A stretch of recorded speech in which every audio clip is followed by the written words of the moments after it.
हम लोग कल विस्थापन और भर्जन के बारे में पढ़ रहे थे। हमारा जो तीसरा स्टेप था वो था सांद्रित अयस्क का धात्विक ऑक्साइड में परिवर्तन, और उसकी दो मेथड है हमारे पास। विस्थापन द्वारा धातु ऑक्साइड बना सकते हो और भर्जन द्वारा बना सकते हो। दोनों ही प्रक्रम जो है एक विशिष्ट भट्टी में होते हैं, उसका नाम है परावर्ती भट्टी। ये परावर्ती भट्टी का डायग्राम है। मैं इसमें आपको ये बताना चाहूंगा कि विस्थापन हो चाहे भर्जन हो, दोनों ही प्रक्रम जो है वो इसी परावर्ती भट्टी में होते हैं। ठीक है, परावर्ती भट्टी के डायग्राम को मैं वापस से डिस्कस करूंगा। सांद्रित अयस्क का धात्विक ऑक्साइड में परिवर्तन दो प्रक्रम द्वारा होता है, विस्थापन द्वारा और भर्जन द्वारा। दोनों ही प्रक्रम की जो क्रियाएं हैं वो जिस भट्टी में होती है वो क्या है? परावर्ती भट्टी। ये परावर्ती भट्टी का डायग्राम आप देख रहे हैं, ये इस भट्टी का तल है, ये इस भट्टी का क्या है? तल, सरफेस। इस पर सांद्रित अयस्क पड़ा है। कहां से आया है? दूसरे स्टेप से। हमने दूसरे स्टेप में अयस्क का क्या किया था? सांद्रण किया था। वो यहां पड़ा है, जिसको मैं एक नाम और भी बोल सकता हूं, धान भी कहते हैं इसको। ठीक है, यहां ईंधन है, ये ईंधन है। ईंधन को थोड़ा साइड में अलग स्थान पर जलाया जाता है। ईंधन के जलने से राख भी बढ़ेगी, तो ये तो राख है। इस ईंधन के जलने से ये जो उष्मा बन रही है, ये उष्मा डायरेक्ट किसके टच में नहीं आएगी? अयस्क के संपर्क में नहीं आएगी। यह उष्मा पहले किससे टकराएगी? इस छत से, जो मेहराबदार छत है। मैं इसका एक नाम और भी बोल सकता हूं, अवतलाकार छत। अवतलाकार छत, अवतल के आकार की छत है। इस छत से ये उष्मा टकराएगी, टकरा करके ये अपवर्तित होगी और इस पर आएगी। तो यहां से जो गैसें हैं वो इस रास्ते से कहां चले जाएंगे? बाहर। ये वायु छिद्र है जहां से वायु का प्रवाह किया जाता है। जब निस्तापन होता है तो इस वायु छिद्र को बंद रखा जाता है। जब भर्जन की क्रिया होती है तो इस वायु छिद्र को खुला रखा जाता है। क्लियर है? तो डायग्राम भट्टी का यही रहता है। अब इस विधि में होता क्या है? हम अयस्क को इस चूल्हे पर रखेंगे, यहां ईंधन के जलने से उष्मा होगी जो यहां से टकराकर इस अयस्क से क्रिया करेगी। ठीक है, तो सांद्रित अयस्क जो है वो इस उष्मा के कारण किसमें चेंज हो जाएगा? धात्विक ऑक्साइड में। एमओ बढ़ जाएगा। अयस्क में जो धातु पड़ी है उसका ऑक्साइड बढ़ जाएगा। मतलब ये सांद्रित अयस्क किसमें चेंज हो जाएगा? उसी धातु के ऑक्साइड में। एमओ का मतलब क्या है? धातु का ऑक्साइड। और धातु कौन सी? जो अयस्क में पड़ी है उसका ऑक्साइड बढ़ जाएगा इस प्रक्रम से। ठीक है, तो दो क्रियाएं हैं, दो विधियां हैं सांद्रित अयस्क को किसमें चेंज करने की? धात्विक ऑक्साइड में बदलने की। पहली है निस्तापन और दूसरी है भर्जन। अंतर क्या है दोनों में? निस्तापन की क्रिया वायु की अनुपस्थिति में होती है, तो इन छिद्रों को क्या कर देंगे? बंद। और भर्जन में छिद्र क्या रहेंगे? खुले, तो वायु की उपस्थिति में। सिर्फ गर्म करना होता है इसमें। तो ये तो इसका डायग्राम था, इसकी विधि थी। अब हम पढ़ेंगे कि निस्तापन क्या होता है, भर्जन क्या होता है। देखिए, तो मेन डिफरेंस है दोनों में, निस्तापन में और भर्जन में। वो क्या है? निस्तापन में सांद्रित अयस्क को, किसको? इसी को, वायु की अनुपस्थिति में छिद्र क्या कर देंगे? बंद। सांद्रित अयस्क को वायु की अनुपस्थिति में उसके गलनांक से कम ताप पर, किसके गलनांक से? जो धातु इसके अंदर पड़ी है, धातु से के गलनांक से कम ताप पर वायु की अनुपस्थिति में क्या करते हैं? गर्म करते हैं। और भर्जन में क्या होगा? सांद्रित अयस्क को वायु की उपस्थिति में उसके गलनांक से कम ताप पर क्या करते हैं? गर्म। तो डिफरेंस किस बात का है? निस्तापन भी गर्म करना है, भर्जन में भी गर्म करना है, लेकिन फर्क क्या है? निस्तापन में वायु की अनुपस्थिति और भर्जन में वायु की उपस्थिति। ये मेजर डिफरेंस है दोनों का, कंडीशन है। दूसरी बात, निस्तापन में क्या होता है? निस्तापन में चूंकि वायु नहीं आ रही है तो इस अयस्क का क्या होता है, या तो विघटन होता है या निर्जलीकरण होता है। जबकि भर्जन में चूंकि वायु छिद्र क्या रहते हैं, खुले रहते हैं, तो इसमें सांद्रित अयस्क का क्या हो जाता है, ऑक्सीकरण। उत्पाद एक ही है, दोनों ही क्रियाओं से चाहे वो निस्तापन हो चाहे वो क्या हो भर्जन हो, बनेगा तो क्या, दात्विक ऑक्साइड। दात्विक ऑक्साइड बनेगा। प्रोसेस दो है, निस्तापन के थ्रू, भर्जन के थ्रू। निस्तापन से भी NO बनेगा, पर क्या होकर, या तो वियोजित होकर या निर्जलीकृत होकर, और भर्जन से भी NO ही बनेगा, लेकिन क्या होकर, ऑक्सीकृत होकर। ठीक है, एक मेरे डिफरेंस दोनों में ये है कि निस्तापन विधि कब यूज करेंगे और भर्जन विधि कब यूज करेंगे। कहने का मतलब है सांद्रित अयस्क को जब धात्विक ऑक्साइड में बदलेंगे तो विधि दो यूज हो सकती है, निस्तापन हो सकता है और भर्जन हो सकता है। क्लियर है।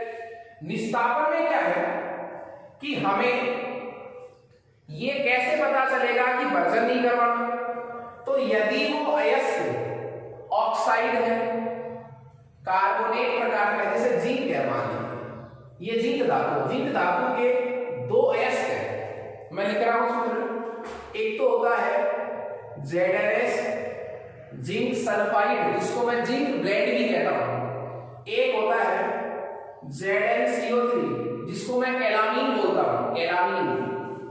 आप देखिए यह भी जिंक का ऑक्साइड है, अयस्क है कार्बोनेट प्रकार का, यह भी जिंक का अयस्क है, लेकिन कैसे प्रकार का, सल्फाइड प्रकार का। यह भी जिंक का अयस्क है, लेकिन कैसे प्रकार का, कार्बोनेट प्रकार का। तो देखिए जब आप इसको धातु ऑक्साइड में बदलेंगे, मतलब किसमें चेंज करना चाहते हैं आप, ZnO, तो आप कौन सी विधि यूज करेंगे, भर्जन, क्योंकि ये कैसा अयस्क है, सल्फाइड प्रकार का अयस्क है। ये कैसे प्रकार का अयस्क है, कार्बोनेट प्रकार का। तो यदि इसको आप किसमें चेंज करना चाहते हैं, धातु ऑक्साइड में, तो आप क्या कौन सी विधि अपनाएंगे, निस्तापन। तो बहुत अच्छा प्रश्न है बोर्ड का भी, निस्तापन क्या होता है, भर्जन क्या होता है, निस्तापन तथा भर्जन में अंतर क्या होता है। क्लियर है। हम ये डायग्राम पढ़ चुके हैं परावर्ती भट्टी वाला, इसकी थ्योरी हम पढ़ चुके हैं। अब हमारा ये नेक्स्ट टॉपिक होगा निस्तापन और भर्जन में अंतर।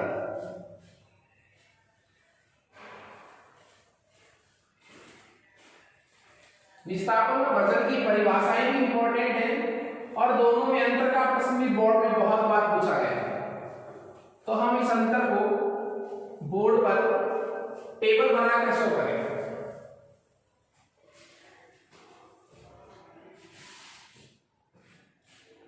एक तरफ लिखेंगे हम निस्तापन, जिसको मैं कैल्सिनेशन कह सकता हूं,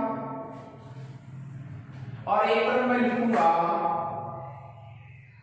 भर्जन, जिसको मैं रोस्टिंग कह सकता हूं।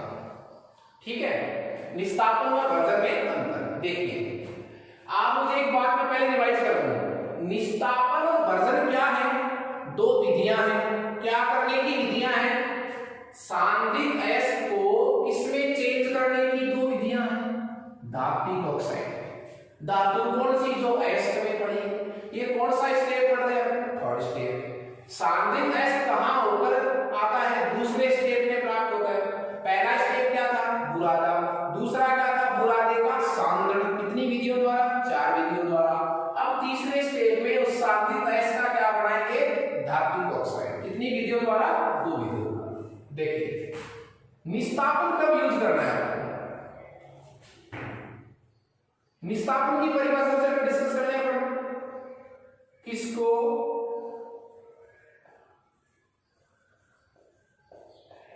सांद्रित अयस्क को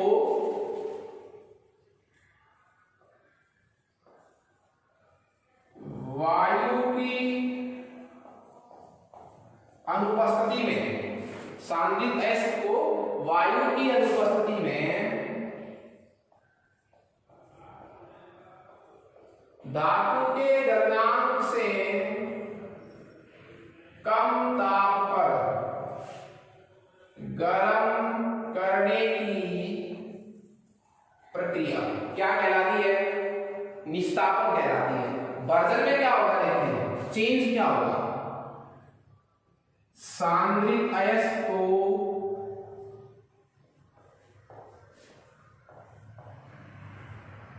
वायु की उपस्थिति में धातु के गलनांक से कम ताप पर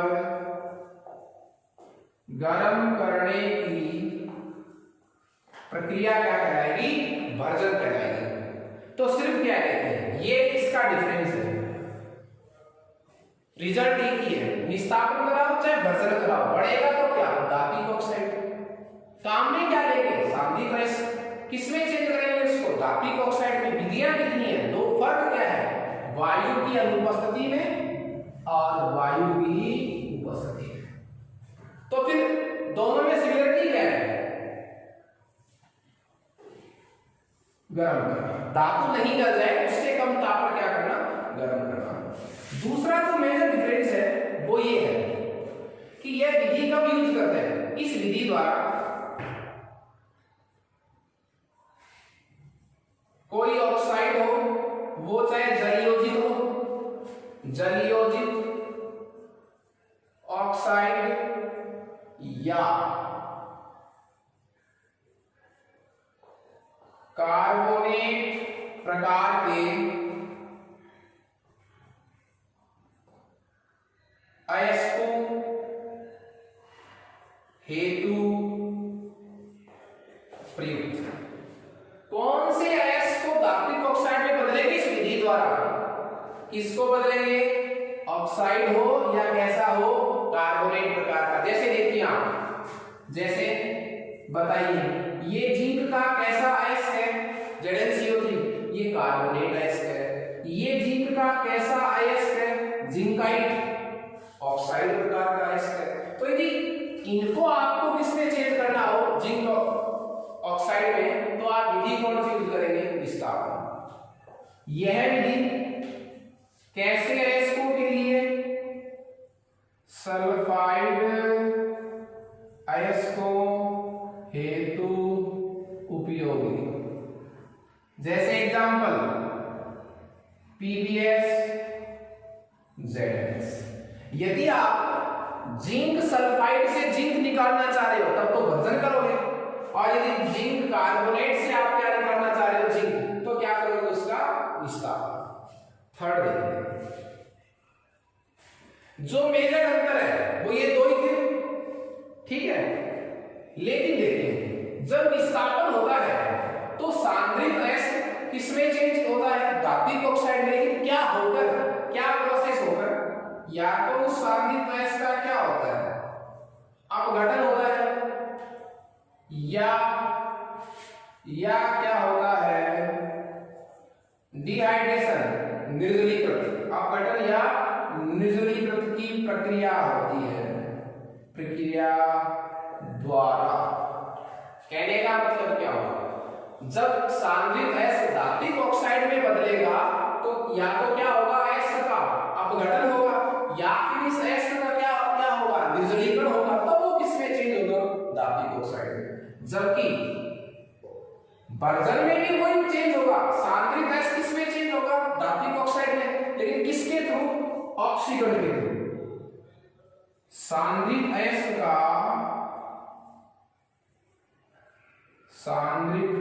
का क्या होता है? ऑक्सीकरण। सांद्रित अयस्क का क्या होता है? ऑक्सीकरण।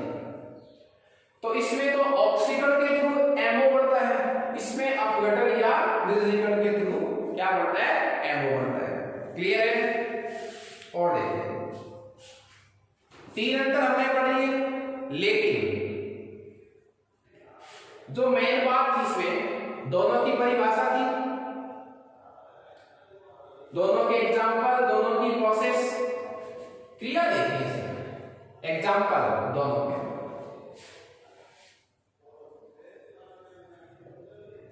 एग्जाम्पल क्या है? कोई लीजिए कार्बोनेट प्रकार का अयस्क, ZnCO3 गर्म कीजिए आप इसको वायु की उपस्थिति में, तो ZnO प्लस CO2 ये बढ़ गया। देखो धातु ऑक्साइड, ZnCO3 में कौन सी धातु पड़ी थी? जिंक। उस जिंक का क्या बढ़ गया? ऑक्साइड। तो ये क्या हो गया? कार्बन प्रकार का क्या हो गया? ऑक्साइड हो गया। क्लियर है? और देखिए उसका एग्जांपल देख लीजिए आप, इसी जिंक का एग्जांपल ले लो आप,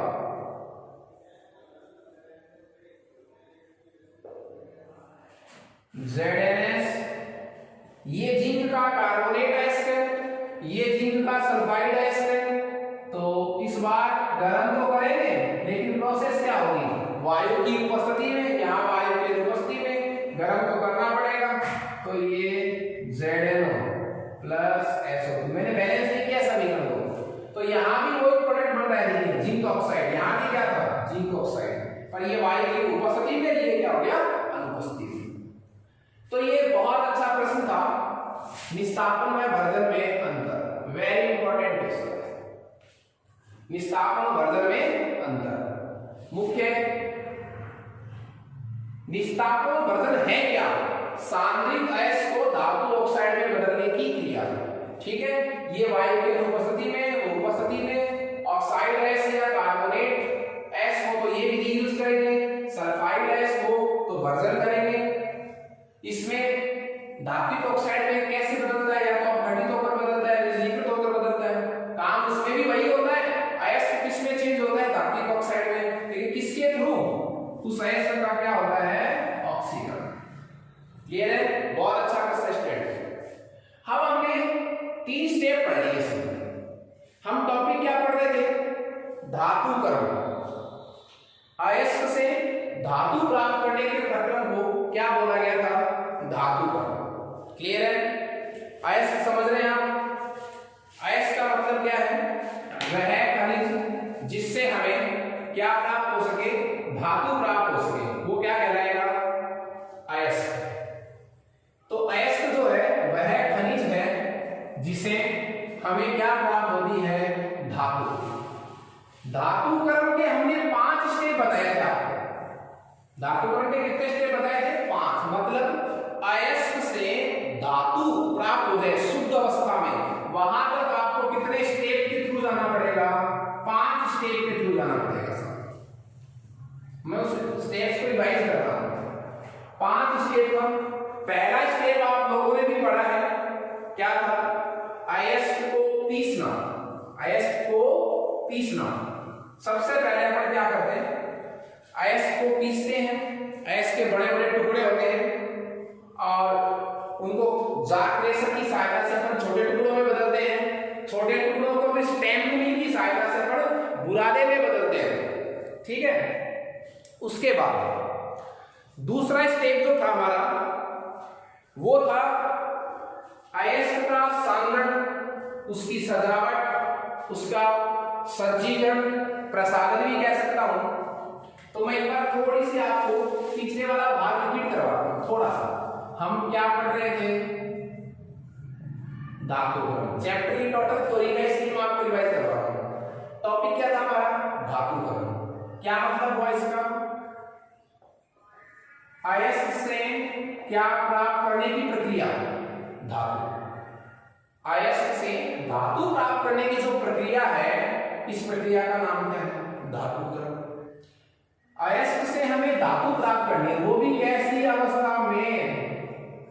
शुद्ध अवस्था में। तो कितने स्टेप लगाने पड़ेंगे? 5। पहला स्टेप क्या था कि हम अयस्क के बड़े बड़े टुकड़े लाएंगे, उसका क्या बनाएंगे? चूर्ण बनाएंगे। अयस्क का क्या करेंगे? चूर्णीकरण। ठीक है, बन गया पूरा था। अब दूसरा स्टेप क्या पढ़ा था? अयस्क का क्या करेंगे? सांद्रण, कंसंट्रेशन ऑफ ऑल्स। अयस्क का क्या करेंगे? सांद्रण। सांद्रण क्या था? इस बुरादे में पड़े हुए रेत, कंकड़, क्ले, मिट्टी वगैरह को यहां से क्या करना? पृथक करना, अवांछित अशुद्धियों को दूर करना, क्या कहलाएगा? सांद्रण, सजाना। इसकी कितनी विधियां पड़ी थी? 4 विधि। तो एस के बुरादे में रेत कंकड़ वगैरह को हटाने की कितनी विधियां हैं? 4। और रेत कंकड़ हटाने को क्या बोलते हैं? एस का क्या करना? सांद्रीकरण बोलते हैं। पहली विधि क्या थी? गुरुत्वीय पृथक्करण विधि।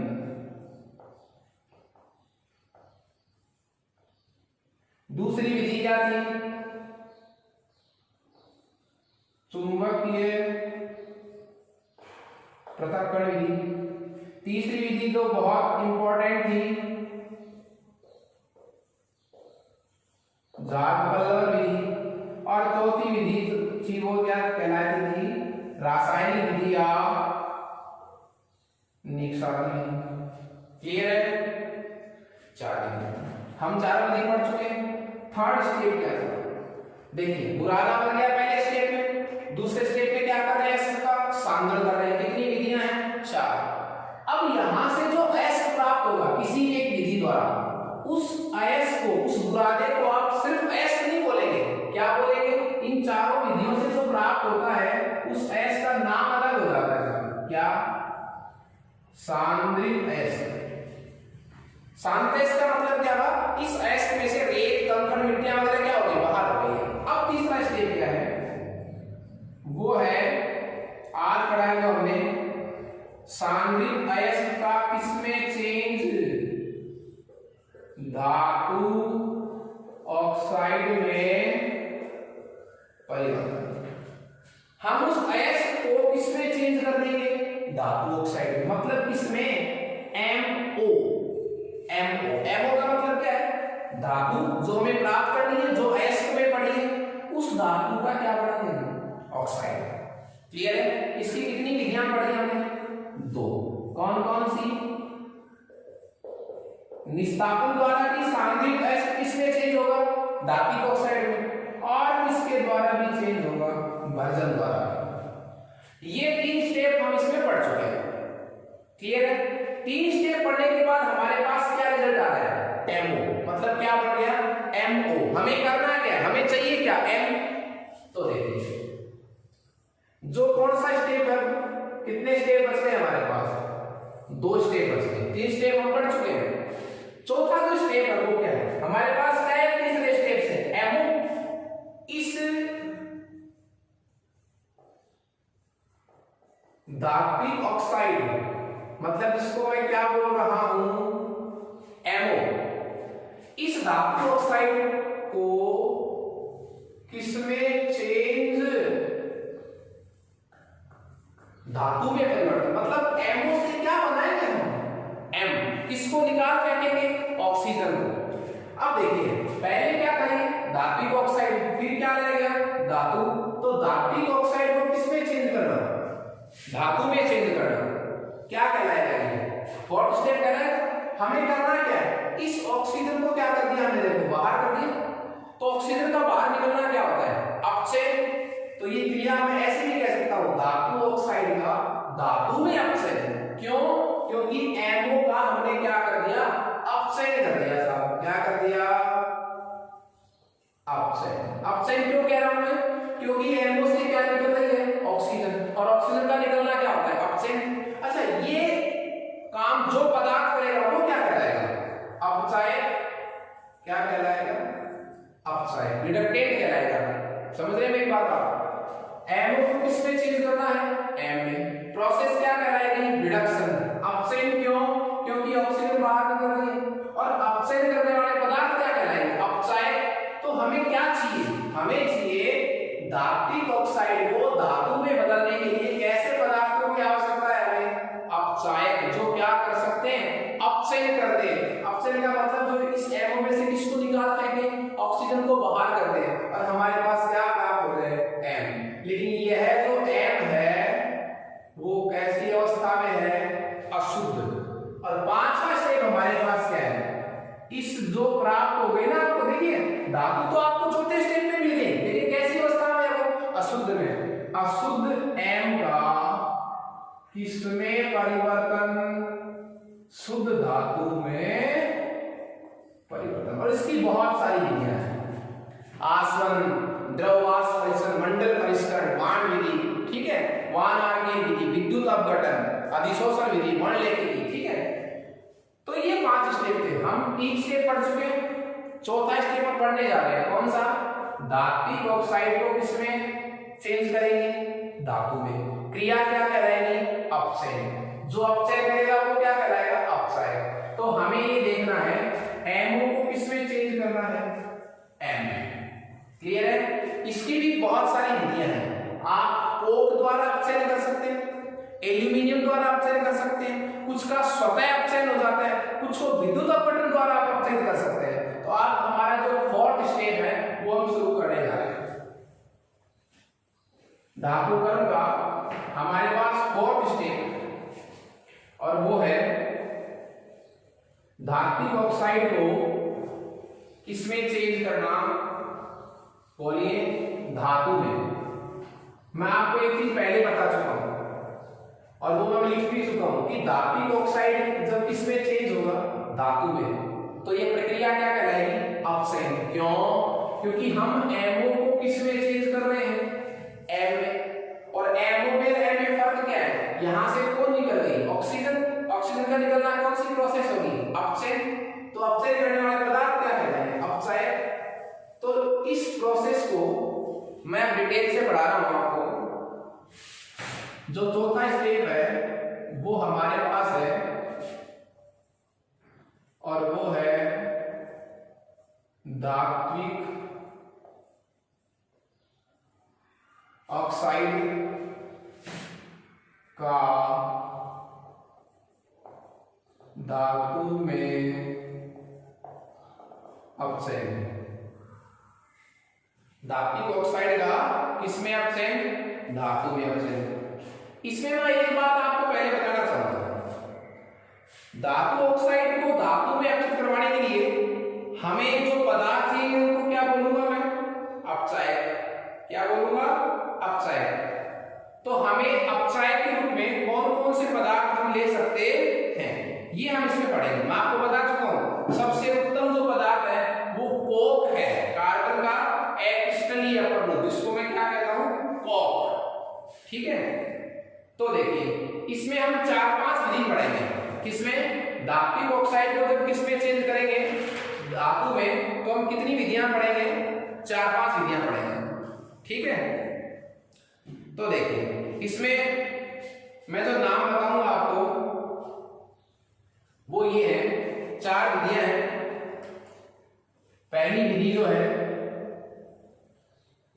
इस प्रॉपर धात्विक ऑक्साइड का किसमें अपचयन?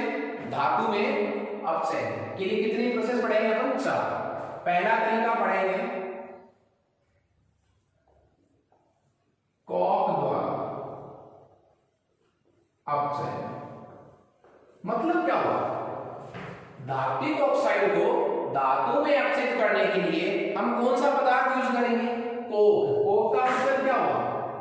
Carbon externally upward. जब कोक द्वारा अपचयन हो, जब कार्बन क्या करे किसी धात्विक ऑक्साइड का धातु में अपचयन करे ना, तो वो प्रोसेस क्या कहलाएगा? पायरोधातुकरण। क्या कहलाएगा?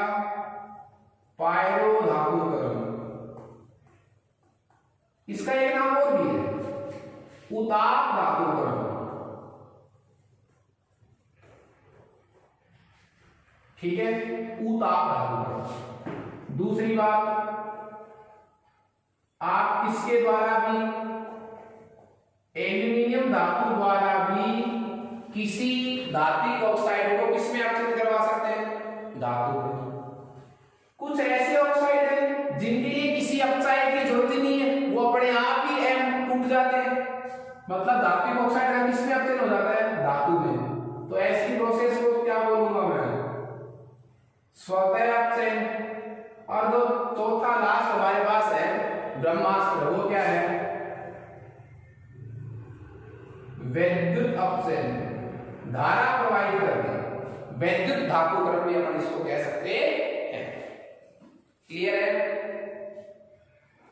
अब हम इन विधियों में करना क्या है? देखो, और कोक द्वारा जब अपचयन होता है इसका एक बहुत सुंदर नाम है, बहुत ही सुंदर नाम है इसका, प्रगलन कहते हैं इसको। क्या बोलते हैं इसको? प्रगलन। जो किसमें होती है? कौन सी भट्टी में क्रिया होती है? वात्या भट्टी। प्रगलन की क्रिया किसमें होती है? वात्या भट्टी में। तो हमारे पास चौथा स्टेप था किसी धात्विक ऑक्साइड का किसमें अपचयन, धातु में अपचयन। और धातु में अपचयन करवाने के लिए हमें कुछ पदार्थ चाहिए, कुछ हमें क्या चाहिए, पदार्थ, जिनको क्या बोलेंगे, अपचायक। कहने का मतलब क्या हुआ, हम कर क्या रहे हैं चौथे स्टेप में, तीसरे स्टेप से क्या बना था, एमओ। तीसरे स्टेप में दो विधियां अपनाई थी हमने, निस्तापन और भर्जन। निस्तापन और भर्जन के थ्रू क्या बनेगा, एमओ बढ़ेगा। एमओ से हमें क्या चाहिए, एम। इस ऑक्सीजन को क्या निकालना है, हमें बाहर निकालना है। तो ऑक्सीजन को बाहर निकालने के लिए हमें एक पदार्थ चाहिए, उसको क्या बोलेंगे, अपचायक। तो अपचायक किसको कह रहा हूं मैं, ध्यान दीजिए आप, मेरे पास तीसरे चरण से क्या बना है, एमओ, और मुझे इस एमओ से क्या चाहिए, एम। तो मुझे इस ऑक्सीजन को क्या निकालना पड़ेगा, बाहर। ऑक्सीजन का बाहर निकलना क्या होता है, अपचायक। इसको बाहर निकालने वाले पदार्थ को क्या बोलेंगे, अपचायक। तो मैं ये कह रहा हूं किसी एमओ को जब किसमें चेंज करूंगा, एम में, तो मुझे अपचायक चाहिए जो इस ऑक्सीजन को क्या कर दे, बाहर निकाल दे। तो इसके लिए कितने ऑप्शन हमारे पास, चार विधियां हैं। चार विधि किसकी है, एमओ को एम में बदलने की, ठीक है। तो चार में से पहला विधि कौन सा है कि आप कार्बन द्वारा भी ये काम करवा सकते हैं, जिसको पायरो धातु क्रम बोलते हैं। यही ऑक्सीजन आप किसके द्वारा भी अपचयन करवा सकते हैं, एल्यूमिनियम द्वारा भी। तीसरा स्वतः अपचयन, कुछ एमओ अपने आप ही टूट जाते हैं एम में और ऑक्सीजन में, तो स्वतः भी हो सकता है, और विद्युत धारा प्रवाहित करते हैं। अब इन चारों को अपन डिटेल से पढ़ेंगे वन बाय वन। तो पहली विधि में लूंगा, उसमें लूंगा कार्बन द्वारा अपचयन, जिसको मैं क्या भी कह सकता हूं, बोलिए, प्रगलन भी कह सकता हूं। क्या कह सकता हूं, प्रगलन। क्लियर है, हाँ जी। तो फर्स्ट इसमें जो मैं मेथड ले रहा हूं वो ले रहा हूं फर्स्ट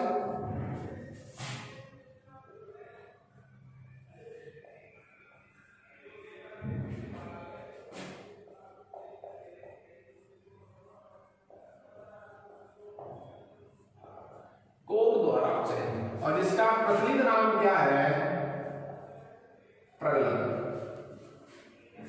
ठीक है, देखिए इसमें क्या होगा, आप किसको लाएंगे,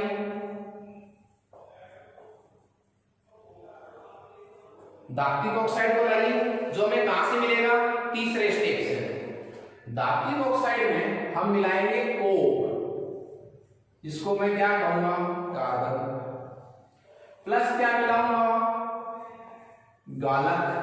गालक क्या है, वह पदार्थ जो अशुद्धियों को गलाएगा, ठीक है। गालक मिलाकर मैं क्या करूंगा, गर्म। और किसमें, वात्या भट्टी।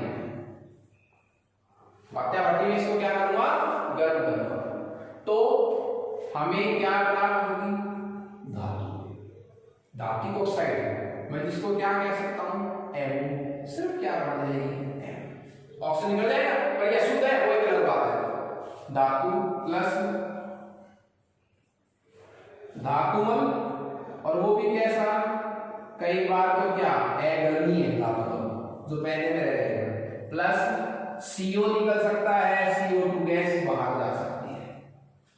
ये एक सामान्य परिचय हुआ किसका, जब आप किसके द्वारा अपचयन करेंगे, कोक द्वारा अपचयन करेंगे, इसको मैं क्या कह सकता हूं, प्रगलन। क्या होगा, धात्विक ऑक्साइड है आपके पास, धात्विक ऑक्साइड में कोक मिलाइए। कोक किसका काम कर रहा है, ये बता दूं मैं आपको, कोक किसका काम कर रहा है, अपचायक का। मतलब यही है वो जो इस एमओ से किसको निकालेगा, ऑक्सीजन को। क्या बनाकर, एमओ से क्रिया सी से, तो CO CO2 बनाकर ये यहां से किसको निकाल देगा, ऑक्सीजन को निकाल देगा।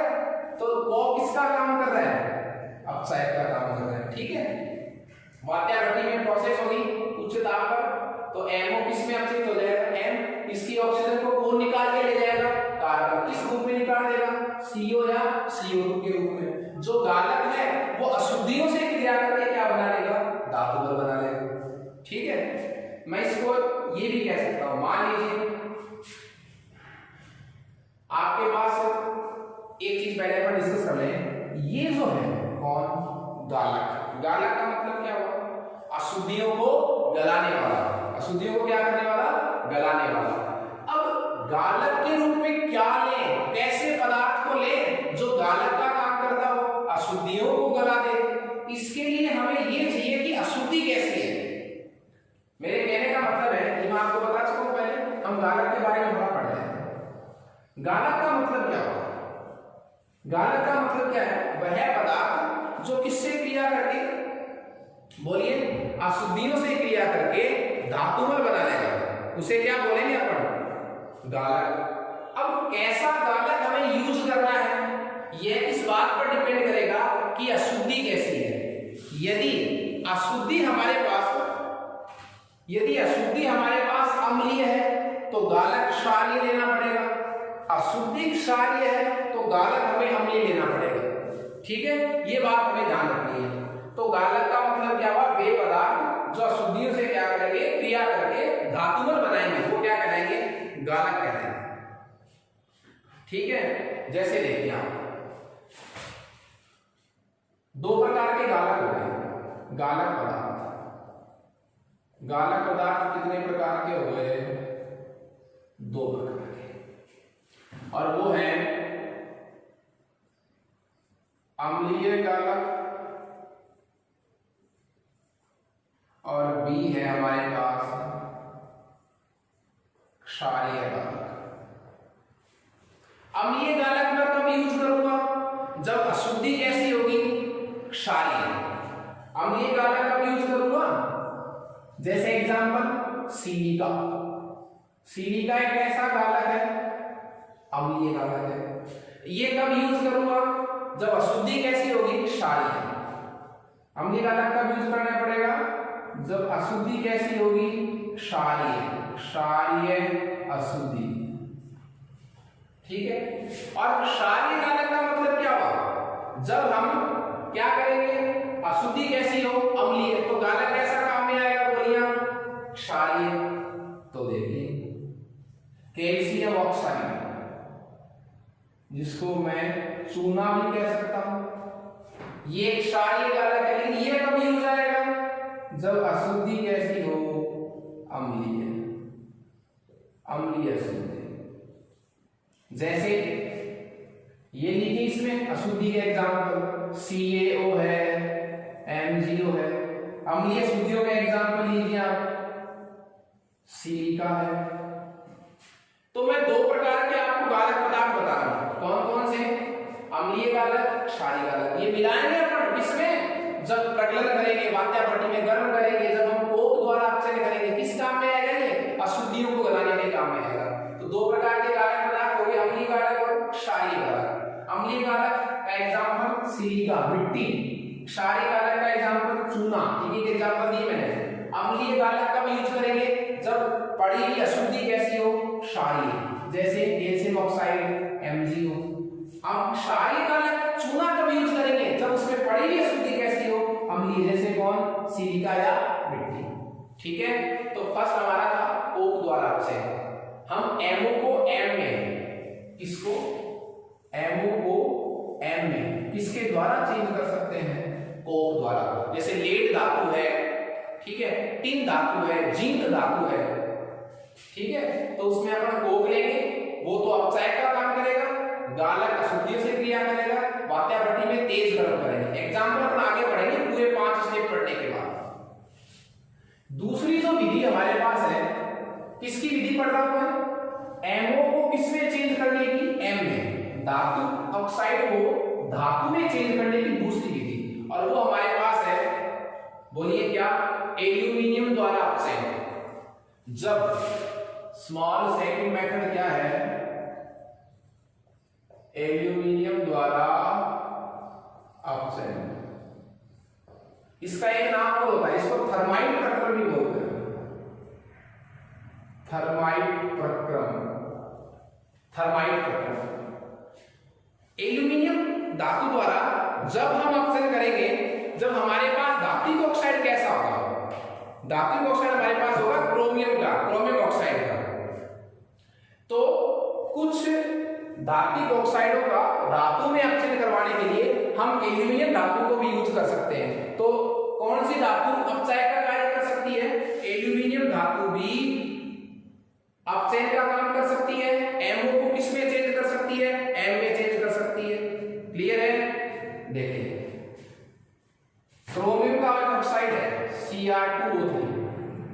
ये एमओ है, इसका धातु का ऑक्साइड है, क्रोमियम का ऑक्साइड है। इसकी क्रिया किससे कराओ? सक्रिय धातु किससे? एल्यूमिनियम से। तो एल्यूमिनियम क्या करेगा?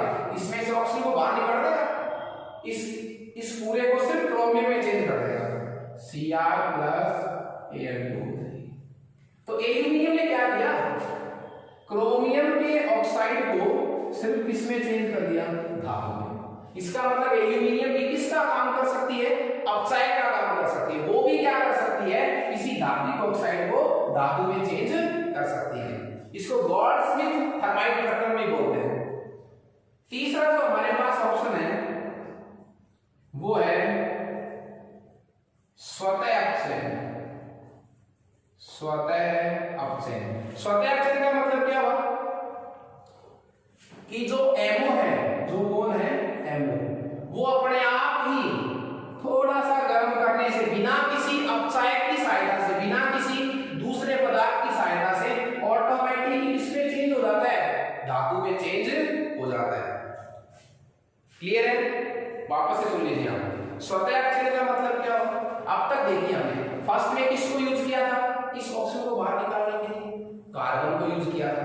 दूसरी प्रोसेस में हमने इस ऑक्सीजन को बाहर निकालने के लिए किसको यूज किया था? एल्यूमिनियम को। मतलब पहले वाले में अपचायक कौन था? ओ। दूसरे में अपचायक कौन था? एल्यूमिनियम। ये कर रही थी अपचयन, ये निकाल रही थी ऑक्सीजन को बाहर। और तीसरा क्या है? स्वतः अपचयन। यहाँ कोई पदार्थ यूज नहीं होता, कोई अपचायक यूज नहीं होता। क्या करने के लिए? एमओ को एम में चेंज करने के लिए। जैसे कौन? मरकरी, पारा। मरकरी धातु का जो ऑक्साइड होता है उसको आप सीधे भी क्या कर सकते हैं? गर्म कर सकते हैं, तो ऑटोमेटिक इसमें चेंज हो जाएगा धातु में। ठीक है? एमओ जैसे कौन? HgO, बढ़ता ही नहीं HgO, मरकरी ऑक्साइड, ऑटोमेटिक इसमें चेंज हो जाएगा मरकरी। ठीक है? तो कुछ धातु के ऑक्साइड मतलब कौन? एमओ उच्च ताप पर क्या होते हैं? अस्थायी होते हैं। गर्म करने पर वो स्वतः ही धातु में क्या हो जाते हैं? अपचयित हो जाते हैं। इसी प्रोसेस में हमारा फोर्थ और लास्ट स्टेप है, वो है विद्युत धातुकरण, विद्युत अपचयन भी कह सकते हैं।